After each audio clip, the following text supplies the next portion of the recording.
Tailwind CSS color system is already predefined palette that you can use in your application. And this is very useful for many cases. If you go to the documentation of Tailwind CSS,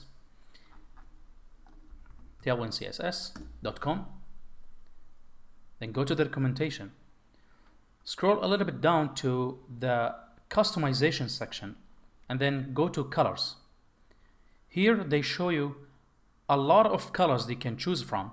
For example, gray, red, yellow, and so on and so forth, and each one with a different value. So red, it starts from 50 till 900. So 50 is the lightest one, 900 is the darkest one. So let's try that.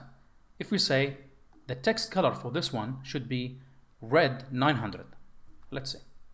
So text red and then 900.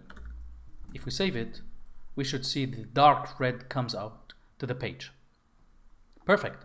And these colors can be used with any type of styling we want. For example, the background or the border or the shadow, anything you can imagine, you can attach this color to. So let's take an instance and change this background color to be red 500. Let's make it green 500. So now we expect that this entire section to be in green. Perfect. Now also we can change the text to be something else, maybe white. So say text white, save it. Now it's in white.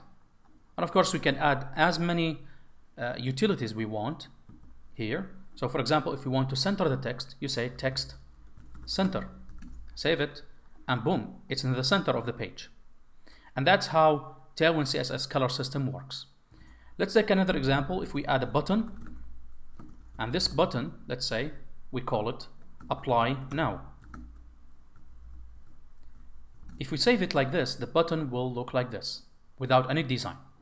So we can change its color, it says apply now, to be similar to the screen or the slides I shared with you earlier.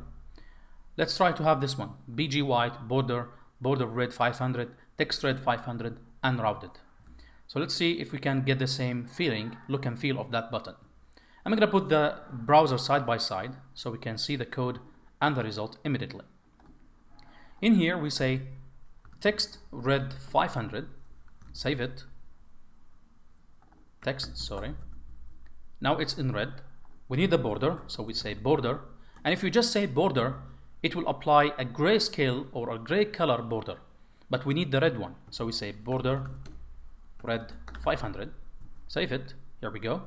Now we need to apply rounded to have this rounded shape, and here we go. Let's add some space between the border and its content. So we can do that using px4, which stands for padding on the x-axis, the left and the right, to be 4. And you can look at the documentation to see these values, what they present or what they refer to. We'll come to this. So if you say px4 and then py2, look at what happened. The button will add a lot of space around it and more on the x-axis. So as you can see here, we have more space compared to this one, right? And you can play with this value to see the differences between them. So px6 maybe is a little bit larger. So if we decrease the font, this is the actual button, how it looks. But I'm zooming in the page to see the result. But this is how actually it's gonna be if you have the page without zoom effect. All right, and that is color system in Tailwind in a nutshell.